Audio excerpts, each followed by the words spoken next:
To foster a strategic relationship with the CEO, I need to understand the business and I need to understand the science. If I don't understand those two pieces, I can't have a strategic conversation with anybody, let alone the CEO. So it's incredibly important for me to understand what it is that we're doing, how we're doing it, who are our competitors. So how do I do that? First of all, I pay a lot of attention to the publications that are coming out of Regulus.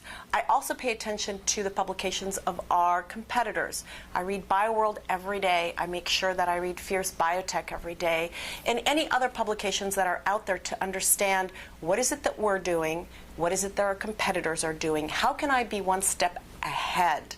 So does that mean that I hire somebody for the development piece about 6 months earlier so that they can help us move along that track to get our microRNAs further along in the development path?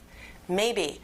I have to think about all those types of pieces, and if I have those kinds of conversations with the CEO, then I'm the strategic business partner that he or she is looking for.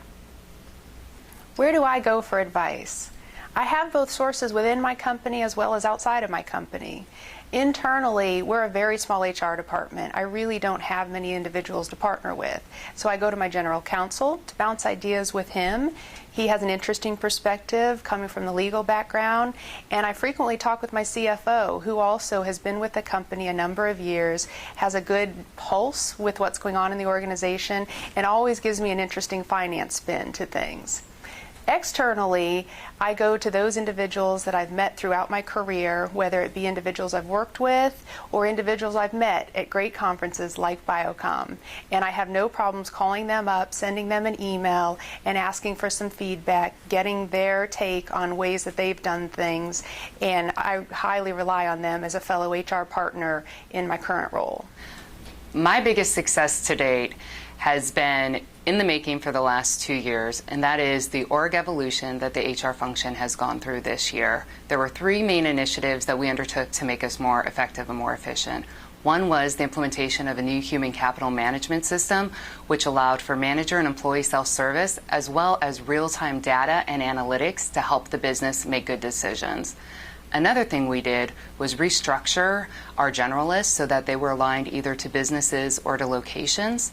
And the third thing we did was we created an HR shared services where we could provide transactional excellence to employees and managers. This really laid the foundation to ensure that we as an HR function can help the business grow and prosper.